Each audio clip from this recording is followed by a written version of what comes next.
Manchester, 1800. Industrial Revolution. The clatter of wooden clogs on cobblestone, the rhythmic thunder of water wheels turning, a sound that never stops.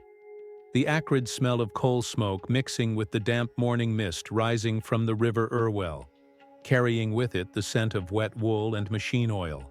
This is Manchester in the year 1800, and the air itself tastes different here, thick with soot and possibility. We're standing at the dawn of a new age, in a city that will soon be called the world's first industrial city. King George III sits on the British throne, his mind already beginning to slip. Napoleon is consolidating power across the Channel, reshaping Europe with every battle. And right here, in the heart of Lancashire, something equally revolutionary is happening, measured not in battlefields, but in spindles per minute. The machines are taking over, and Manchester is ground zero. Manchester in 1800 is a city caught between two worlds, growing so fast that maps can't keep up. Just 20 years ago, this was primarily a market town of maybe 40,000 souls, known for wool and linen. Now, nearly 90,000 people crowd into streets never meant to hold them, and that number grows by the month. Cotton is king here, and the spinning jenny, the water frame, and the power loom are transforming not just how cloth is made, but how human beings live and work.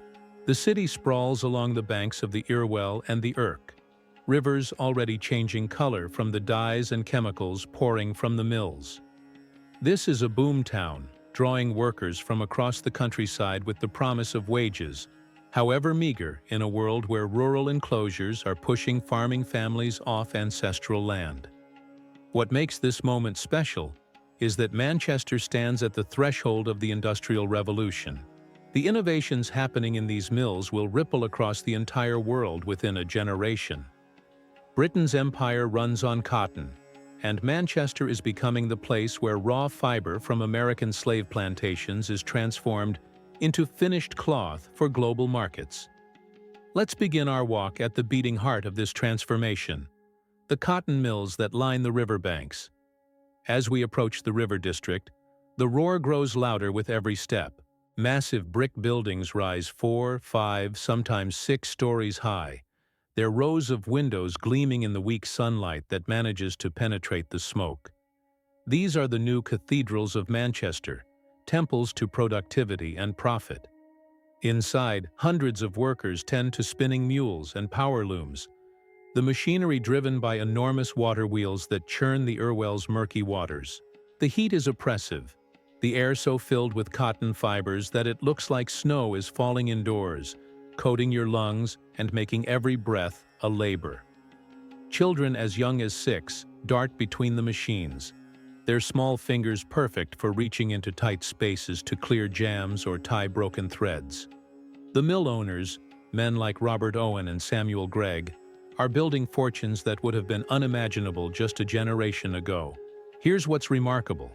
A single mill can now produce in one day what would have taken 100 hand spinners a week to make.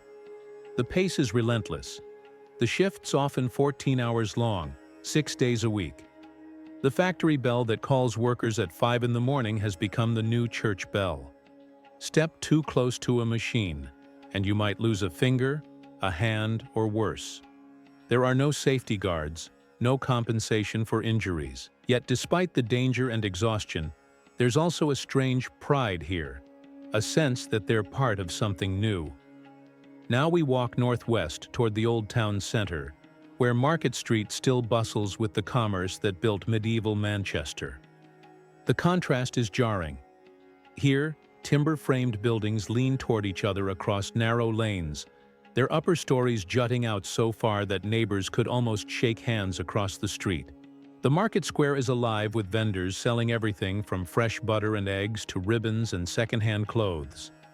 Street peddlers hawk their wares, their voices competing with the bleating of sheep being driven to slaughter, and the shouts of cart drivers. This is where the traditional economy still clings to life, where craftsmen work leather and wood, where bakers pull bread from brick ovens, where life moves at the rhythm it has for centuries. But even here, change is visible. New shops are opening that sell nothing but cotton goods, bolts of printed calico and muslin in patterns that would have been impossibly expensive just years before. The old guilds that once controlled who could trade and how are losing their grip, their power broken by the new industrial class. A weaver who once worked at home at his own pace now faces a choice: adapt or starve. Many of the old artisan families speak bitterly of the mills, seeing them as destroyers of a way of life. Yet their own children often slip away to the factories, lured by the certainty of regular wages. Turn down these darker, narrower streets, and you'll find yourself in the workers' districts, places that will soon be known across Britain for their squalor. Ancoats, Angel Meadow, Little Ireland. These neighborhoods are where the human cost of progress lives and breathes. Families of 6 or 8 crowd into single rooms in hastily built tenements. There's no running water, no sewage system. Human waste runs in open gutters down the centers of unpaved streets, mixing with industrial runoff. The smell is overwhelming, especially in summer when disease spreads like wildfire. Typhus, cholera, smallpox, tuberculosis.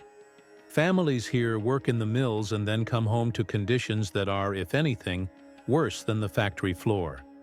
Yet there's also community here, a fierce solidarity born of shared struggle. On Sundays, when the mills fall silent, you might hear singing from the Methodist chapels, where workers gather for the one thing the factory owners can't control: hope for something better. Children play in the streets despite the filth, their laughter a defiant spark of life. Women gather at the communal water pumps to share news and grievances. The average life expectancy in these neighborhoods is less than 30 years, but people keep coming, drawn by necessity and the desperate gamble that this might be better than the rural poverty they left behind. Cross back toward the center and climb the hill toward St. Anne's Square, and you enter another world entirely. Here, the successful merchants and mill owners have built their Georgian townhouses, elegant facades of brick and stone with tall windows and wrought iron railings. Inside, there are carpets from Persia, china from the Orient, portraits in oil, libraries filled with books. These men and their families dress in the finest fabrics, the very cloth that bears the stains and sweat of the workers we just visited. They hold dinners where they discuss politics and philosophy, where they debate the ideas of Adam Smith and Tom Paine. Some of them genuinely believe they're building a better world, that the temporary suffering of the workers is a necessary price for progress. Others simply don't think about it at all, content in their privilege. The wealth gap in Manchester is becoming one of the most extreme in the world. A mill owner might make in a year what one of his workers will earn in a lifetime. Yet this is also where civic pride is being born.